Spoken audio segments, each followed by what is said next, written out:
मेरे साथ डॉक्टर आनंद हैं जो लगातार देश में जो स्कूली शिक्षा है उस पर रिसर्च कर रहे हैं।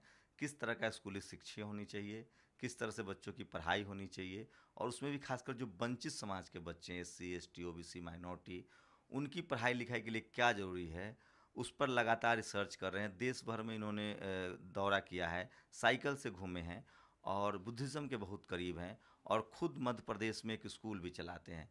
हम उनसे जानने समझने की कोशिश करेंगे कि जो फ़िलहाल जो भारत की जो शिक्षा नीति है, क्या वो बहुजनों के हित में है? क्या वो देश के जो भविष्य कहलाते हैं जो बच्चे, क्या उनके हित में है? या पूरी की पूरी तरह से जो शिक्षा है, उसका जो है वो कैपिटलाइज़ेशन हो गया, कॉर्पोरेटाइज़ेशन हो गया है, सिर्फ़ पैसे के लिए एजुकेशन हब बन गया है। सर क्या लग रहा है जो भारत की जो शिक्षा नीति अभी चल रही है, वो पूरी तरह से कैपिटलाइज़ेशन उसका कर दिया गया है? उसमें सिर्फ़ पैसे का खेल शुरू हो गया है? भारत में जो शिक्षा नीति चल रही है देश में, वो पूरी तरह से बहुजन समाज के लिए कोलैप्स हो चुकी है। ये इस देश में जब से सरकारी स्कूलों में मध्याह्न भोजन आया है, पहले 3 किलो गेहूँ आया, फिर जो दलीय खिचड़ी आया है, उसके बाद 2002 के बाद जो मध्याह्न भोजन आया है, इस मध्याह्न भोजन के कारण इस देश में शिक्षा पूरी तरह से कोलैप्स हो गई नहीं, है। मध्याह्न भोजन नहीं था तो शिक्षा ठीक थी, स्कूली शिक्षा ठीक थी। अगर मध्याह्न मान लो मिड डे मील हटा दें, तो क्या उससे पहले एजुकेशन सरकारी स्कूलों की ठीक थी? यदि हम मध्याह्न भोजन को हटा देते हैं तो बहुत सारी चीज़ें और जुड़ जाएंगी उसमें, जैसे समय जुड़ जाएगा, बच्चों का सारा समय वेस्ट होता है। नहीं, मैं वो नहीं कह रहा हूँ साहब, मैं कह रहा हूँ कि क्या आप कहने का मिड डे मील को लेकर आपको आपत्ति है? तो जब मिड डे मील नहीं था, तो सरकारी स्कूलों की स्थिति ठीक थी। हाँ हाँ, मिड डे मील जब नहीं था तो जो ना तो मिड डे मील की बच्चों ने मांग की, ना गार्जियन ने मांग की। सर मैं पूछ रहा हूँ मिड डे मील जब नहीं था स्कूलों में, तो क्या स्कूलों की स्थिति अच्छी थी? हाँ, पहले मिड डे मील जब नहीं था तो एजुकेशन पहले आज के मुकाबले पहले बहुत अच्छी एजुकेशन थी, बहुत ही बढ़िया एजुकेशन लेकिन थी। एक बात बताइए, बहुत सारे सोशल साइंटिस्टों ने जो न्यूट्रिशंस को लेकर है, उन तमाम लोगों ने कहा है कि जो गरीब बच्चे हैं, दलित समाज के बच्चे हैं, माइनॉरिटी के बच्चे हैं, जिनके घर में 2 वक्त का खाना नहीं, वो अगर खाने के लालच में ही स्कूल में उनका अटेंडेंस बढ़ जाता है, तो उससे क्या प्रॉब्लम है? मान लीजिए मेरे घर में खाना नहीं है और मुझे एक वक्त का खाना मिल जाए, मैं पढ़ूँ ना पढ़ूँ, मुझे नहीं बनना है सोशल साइंटिस्ट, पहले जिंदा तो रहूँ, बाद में कुछ कर लूँगा। स्कूल में तो बच्चे जाने लगे हैं ना, उससे अटेंडेंस बढ़ा है, बच्चों की संख्या बढ़ी है स्कूल में। मेरे जैसे जो तमाम गरीब बच्चे हैं जिनको एक वक्त का भी न्यूट्रिशंस फूड नहीं मिल रहा था, उनको भरपेट खाना मिल जा रहा है, तो उससे क्या आपत्ति है? उससे कैसे शिक्षा व्यवस्था करवा रही? सरकारी स्कूल में तो पहले ही पढ़ाई नहीं होती थी। नहीं, गवर्नमेंट स्कूल में पहले बहुत अच्छी पढ़ाई हुआ करती थी। पहले जो शिक्षक थे पूरा समय बच्चों को देते थे पढ़ाई लिखाई में, बच्चे भी पूरा ध्यान शिक्षा पर केंद्रित करते थे। हम लोग भी गवर्नमेंट स्कूल में पढ़े हुए हैं, हम गवर्नमेंट स्कूल में पढ़ने के पहले बाद। तो सर ऑप्शन ही नहीं था, आपको गवर्नमेंट स्कूल में ही पढ़ना था। प्राइवेट आप कंपेयर कब करते हैं? जब शिक्षा का निजीकरण हुआ, जब प्राइवेट स्कूल्स खुले, तो पहले तो वो रेस में इकलौता घोड़ा था जो जो या तो टॉप करे या सेकेंड नंबर पे। जब रेस में 2-3 लोग होंगे तभी तो फर्स्ट सेकेंड टॉप आएगा ना। तो सरकारी स्कूलों के काम का आकलन तो तब होगा ना जब प्राइवेट स्कूल से उसकी तुलना हो। आपके ज़माने में प्राइवेट स्कूलों की संख्या कितनी थी उस समय भी। दिल्ली में संस्कृति स्कूल है, दिल्ली में ब्रिटिश स्कूल है, गोयनका स्कूल है, तमाम स्कूल में नाम इसलिए ले रहा हूँ ताकि आपको पता चले। तो आप कंपेयर कीजिए, क्या लग रहा है कि जो प्राइवेट स्कूल की स्थिति आज है वो पब्लिक स्कूल की पहले तो सिंगल प्लेयर थे। मैं सिर्फ ये जानना चाह रहा हूँ कि जो स्कूल की शिक्षा नीति है वो क्या ठीक है और नहीं ठीक है, तो उसमें क्या सुधार होना चाहिए? देखिए, गवर्नमेंट एजुकेशन में पहले क्या था, सरकारी स्कूल थे, पूरे देश में सरकारी स्कूल फैले हुए थे। तो जो टीचर पढ़ाते हैं गवर्नमेंट स्कूल में, उनके बच्चे भी उसी स्कूल में पढ़ते थे। और पहले गांव का प्रधान से लेकर प्रधानमंत्री तक सारे नेता जो थे वो अपने बच्चों को वहाँ पढ़ाते थे, कर्मचारी भी अपने बच्चों को वहाँ पढ़ाते थे। तो जब सारा शासन और प्रशासन के बच्चे जब वहाँ पढ़ते थे तो उस पर ध्यान दिया जाता था। अब क्या हो गया कि जैसे प्राइवेट सेक्टर आया तो उसके बाद क्या हुआ कि स्कूलों के जो बच्चे हैं वो पूरे शिफ्ट हो गए। जो फोर्थ क्लास का सरकारी कर्मचारी है वो भी अपने बच्चे को सरकारी स्कूल में नहीं भेजना चाहता है। इवन जो जो भी अपना पेट पाल रहा है वो अपने बच्चों को प्राइवेट स्कूल में सुधार कैसे होगा? आपने इतना रिसर्च किया, कोई सॉल्यूशन है आपके पास? जी हाँ, ये गवर्नमेंट एजुकेशन में सुधार तब होगा जब ये जो प्राइवेट स्कूल का जो ऑप्शन है वो खत्म हो जाएगा। क्योंकि ये ऑप्शन खत्म होते ही सरकार के सारे महकमे उस पर ध्यान देना शुरू कर देंगे। और जब ध्यान देना शुरू कर देंगे तो उनके बच्चे जब उसमें पढ़ने लगेंगे, जैसे मान लीजिए अधिकारी का बच्चा है या अधिकारी का बच्चा सरकारी स्कूल में पढ़ता है, तो निश्चित रूप से उस मतलब स्कूल में स्कूलों का, प्राइवेट स्कूलों का राष्ट्रीयकरण कर दिया जाए। प्राइवेट प्राइवेट स्कूल का राष्ट्रीयकरण होना चाहिए और गवर्नमेंट शिक्षा जो है वो एकल शिक्षा नीति होना चाहिए। मिड डे मील से क्या नुकसान आपको दिख रहा है? नहीं, मिड डे मील से ये नुकसान दिख रहा है कि सारा का सारा समय, देखिए क्या हो रहा है कि स्कूलों में जो टीचर हैं उनका उद्देश्य होता है भाई हमको आज मिड डे मील किस तरह से खिलाना है, आज का मिड डे मील बढ़िया से खिल जाए, बच्चे जो है कोई बीमार ना पड़े, कोई उल्टी ना करे, किसी को दस्त ना हो, कोई बीमार ना पड़े, ये तो ध्यान रखा गया है। और मिड डे मील को ही मैंने पूरे देश में जाके देखा है कि मिड डे मील का भी बहुत बुरा हाल है कि ना तो न्यूट्रिशन का जो गवर्नमेंट का प्रोग्राम है कि न्यूट्रिशन मिलना चाहिए, ना प्रॉपर न्यूट्रिशन मिल रहा है, ना समय पर मिल रहा है। मैंने मिड डे मील को इस तरह देखा है कि स्कूलों में टीचर अपने घर से दाल और रोटी लेकर के आते हैं, बना करके दाल रोटी लेकर के आते हैं, उनको खिलाते हैं। इवन तो मैंने ऐसे स्कूल देखे, बिजनेस भी बन गया है मिड डे मील।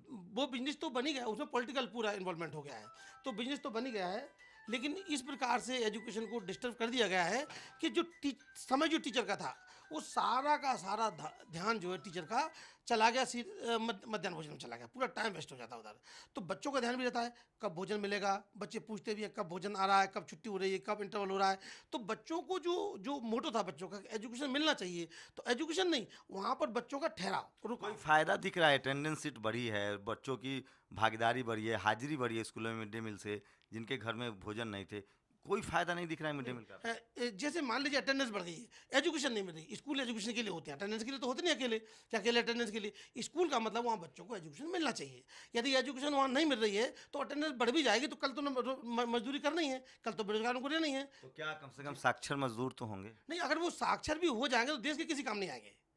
जब तक वो उनमें उनमें अपना कैलिबर ना हो जाए, खुद अपने पैरों पर खड़े होने की हिम्मत ना हो जाए, तब तक वो कुछ नहीं कर जो पाएंगे। परिवार प्राइवेट स्कूल में अपने बच्चों को न पढ़ा सकता है वो क्या करे? नहीं, सभी को गवर्नमेंट स्कूल में पढ़ाना चाहिए, ये और जो से मतलब नहीं है, गवर्नमेंट अभी स्कूल के हालात में तो हकीकत ये है ना कि प्राइवेट स्कूल हैं, सरकारी स्कूल हैं। अभी कोई सॉल्यूशन बताइए कि सरकारी स्कूल में मिड डे मील खिलाते के साथ भी कोई कोई सुधार की गुंजाइश हो सकती है? एक सुधार की गुंजाइश है कि मिड डे मील तो बंद कर दिया जाए, सभी स्कूलों को आवासीय विद्यालय घोषित कर दिया जाए, आवासीय विद्यालय बनाया जाए, विद्यालय में खाना खाने वाली बिल्डिंग अलग हो, बच्चों के रहने की बिल्डिंग अलग हो, बच्चे वहीं पर रहें और स्कूल में आके पढ़ें, कोई दिक्कत नहीं। आप खुद एक स्कूल चलाते हैं, उसके बारे में बताइए। देखिए, मैं जो जो हम स्कूल चलाते हैं, हमारा जो स्कूल चलता है वो तो निःशुल्क चलता है, और उसमें तो हम बच्चों को जो है आप ये समझिए कि गरीब बच्चों को पढ़ा रहे हैं, ले दे के ये कि बच्चे पढ़ जाएं। हमारा मोटो है बच्चे पढ़ना चाहिए, ये मोटो है मेन तो। और हल्का फुल्का बच्चों का एडजस्टमेंट उन्हीं बच्चों के पेरेंट्स से गार्जियन से हम मिलकर करते हैं, लेकिन बच्चे पढ़ जाएं, ये मकसद है कि हम ये नहीं कह रहे कि पूरे देश को पढ़ा देंगे। कहाँ पर है आपका स्कूल एमपी में? हमारे स्कूल तो मध्य प्रदेश में भी हैं, उत्तर प्रदेश में भी है, छत्तीसगढ़ में भी है। कितने स्कूल चलाते ये हैं? लगभग 70-72 स्कूल चल रहे हैं अभी इस समय, जो चल रहे हैं, और कुछ। अच्छा, एक बात बताइए कि बहुत सीरियस है ये मैटर। क्या लग रहा है कि सरकारी स्कूलों की स्थिति जैसे जैसे गंभीर हो रही है, खराब होती जा रही है हालत, एससी एसटी ओबीसी माइनॉरिटी जो दलित हैं, जो गरीब हैं, जो पिछड़े हैं, उनके बच्चे के लिए मौका कम होता जा रहा है क्योंकि उनके पास आर्थिक व्यवस्था उतनी मजबूत नहीं है, वो प्राइवेट में भेज नहीं सकते हैं। तो क्या लग रहा है कि प्राइवेट स्कूल से सीधे सीधे नुकसान है इस समाज का? देखिए, प्राइवेट स्कूल तो हमारे लिए है ही नहीं, क्योंकि हमारे पास ना तो धन है उनको उसमें पढ़ाने के लिए, और जिनके पास धन है पढ़ाने के लिए उनका गरीबी से कोई लेना देना नहीं है। मान लीजिए अपने समाज में थोड़े से भी अगर लोग पढ़ लिख के तैयार हो गए, उनके बच्चे पढ़ लिख के तैयार हो गए, वो बच्चे यदि वहाँ जाते भी पढ़ने के लिए तो मैकेनिकल बच्चे बन जाते हैं, डॉक्टर बन जाएंगे, इंजीनियर बन जाएंगे, IAS IPS बन जाएंगे, इंसान नहीं बन पाएंगे। इस देश में इंसान बनाने वाली शिक्षा खत्म है पूरी तरह से। देखिए, जो डॉक्टर आनंद कह रहे हैं वो गंभीर विषय। आपको लगेगा कि एक आदमी ऐसे ही बोल रहा है, तमाम लोग बोलते हैं, गंभीरता से सोचिए।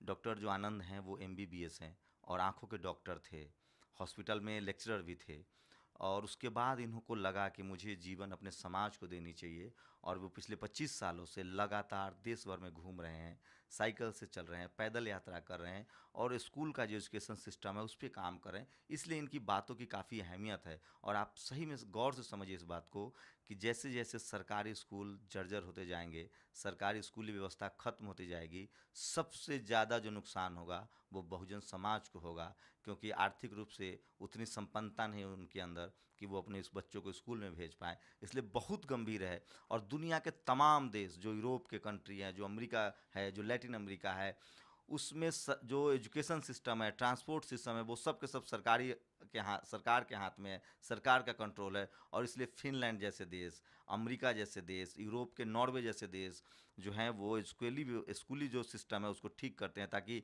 एक समान शिक्षा जो बात होती है कि गरीब का बच्चा हो, अमीर का बच्चा हो, कम से कम मौका सबको एक बराबर मिले। तमाम लोग जो रिजर्वेशन की बात करते हैं, शायद इस देश में रिजर्वेशन इसी वजह से है कि सबको एक तरह समान शिक्षा नहीं मिलती है। इसलिए आनंद जी की बातों की बड़ी अहमियत है। सर, एक आखिरी सवाल कि क्या लग रहा है, सुधार की कोई गुंजाइश दिख रही है? आप लोग जो लगातार सड़कों पर काम कर उसका कोई नतीजा दिख रहा है? देखिए, मुझे ऐसा लगता है कि इस देश में जिस प्रकार से आईएएस है, आईएफएस है, आईआरएस है, उसी प्रकार से आईईएस की स्थापना होना चाहिए, इंडियन एजुकेटिव सर्विस, जो उसमें एक्सपर्ट होगा एजुकेशन की फील्ड में। अब कोई 10वीं पास हो, 8वीं पास हो, उसको जाकर के आप शिक्षा मंत्री बना दोगे, मानव संसाधन विकास मंत्री बना दोगे, वो क्या करेगा? ये इससे मैं सहमत नहीं हूँ। मैं इस देश में बताऊंगा कि बहुत सारे जो नहीं पढ़े लिखे लोग मंत्री मिनिस्टर बने हैं, उन्होंने बहुत बेहतरीन काम किया है। मैं उदाहरण दूं, कांग्रेस के बड़े नेता हुआ करते थे, जिन्होंने तमिलनाडु से आते थे, जिन्होंने एक नेता एक पद करवा दिया, कर्पूरी ठाकुर, लालू यादव, ये बहुत पढ़े लिखे लोग नहीं थे। तो इससे मैं सहमत नहीं हूँ कि पढ़ा लिखा आदमी तमाम लोग जिन मनमोहन सिंह के राज में इतने घोटाले हुए तो सबसे ज़्यादा पढ़े लिखे थे। क्या लगता है, पढ़ा लिखा होना और राजनेता होना, ये दोनों में बड़ा अंतर है साहब। पढ़े लिखे के अलावा उसके अंदर सोशल सेंस होना चाहिए, सोशल सेंसिटिविटी जरूरी है। ये तो कहिए ना कि इस देश में, एक बात बताइए, इस देश में बैंकों में करोड़ों अरबों का लोन लोग डिफॉल्टर लेके भागे, क्या वो अनपढ़ लोग चोरी कर रहे हैं? वो सब पढ़ा लिखा आदमी चोरी कर रहा है। तो ये मत कहिए कि जो पढ़ा लिखा होगा वही अच्छा करेगा, वही ईमानदार होगा, नहीं, पढ़ा लिखा, खासकर समाज सेवा में और राजनीति में। पढ़े लिखे से मेरा मतलब उस तरह की पढ़ाई नहीं। आपने कहा कि पढ़ा लिखा आदमी मंत्री है। पढ़ाई लिखी से मेरे मतलब उस तरह की पढ़ाई नहीं, वो उस फील्ड का मास्टर हो, जिस फील्ड में उसको जिम्मेवारी दी जा रही है, एजुकेशन की फील्ड में जिम्मेवारी दी जा रही है, तो उस फील्ड का उसको मास्टर होना जरूरी है। अगर उस फील्ड का मास्टर होगा तो सिलेबस भी अच्छा बनेगा, कोई कंट्रोवर्सी नहीं होगी, और जो भी काम होगा उसमें निश्चित रूप से कहीं आज देखेंगे आप देश में इतनी जबरदस्त एजुकेशन को लेकर कंट्रोवर्सी है कि जिसका कोई ठिकाना। 2 स्कूलों का सिलेबस एक जैसा नहीं है इस देश में। तो देखिए, ये आनंद थे, डॉक्टर आनंद थे, ये डॉक्टर आनंद थे। मैं इनकी इस पढ़े लिखे वाली बातों से मैं सहमत नहीं हूँ। मुझे पता है इस देश में एक पूरी की पूरी ऐसी जातियां हैं, पूरे का पूरा एक समाज है जो पहली बार स्कूल जा रहा है। इसलिए मैं मेरिट जैसी व्यवस्था में बिल्कुल भरोसा नहीं करता। मेरा अपना निजी मानना है कि किसी को भी मौका देंगे तो वो अपने आप को साबित करेगा। कोई जन्मजात मेरिट के मैं पक्षधर नहीं हूँ, जातिगत मेरिट के पक्षधर नहीं हूँ, और पढ़ा लिखा आदमी अच्छा ही हो, मैं इस बात से कम सहमत नहीं हूँ। लेकिन आनंद जी की वो अपनी राय थी, उस पर नेशनल दस्तक की राय नहीं है। मैं एक पत्रकार के तौर पर भी, ये मेरी निजी राय है कि कोई पढ़ा लिखा आदमी ही सही हो सकता है। और इस देश में इतिहास गवाह रहा है कि जो कम पढ़े लिखे हुए हैं, चाहे वो रविदास जी हों, चाहे वो ज्योतिबा फुले हों, उनके ज़माने में बहुत पढ़े लिखे हैं, वो बहुत मैं पढ़ाई लिखाई की उपयोगिता को नहीं नकार रहा हूँ, लेकिन भारत में जो जातिगत संरचना है, अभी बहुत सारी ऐसी जातियाँ हैं, बहुत सारा ऐसा समाज है जिनका पहला जनरेशन स्कूल जा रहा है, और उनको अगर पढ़ाई लिखाई के नाम पे हटा दिया जाए तो फिर ये समाज पीछे के पीछे ही रह जाएगा। लेकिन सरकारी स्कूल की जो हालत है वो बहुत दयनीय है, और उसके लिए बहुत ज़रूरी है कि उसकी हालत ठीक की जाए। नहीं तो एक बड़ा जो तबका है, SC ST OBC माइनॉरिटी, जो कि आर्थिक रूप से, सामाजिक रूप से आज भी पिछड़ा है, उनके बच्चे इस पूरे रेस में पिछड़ जाएंगे। कैमरामैन श्याम के साथ शंभू कुमार सिंह, नेशनल दस्तक, नोएडा।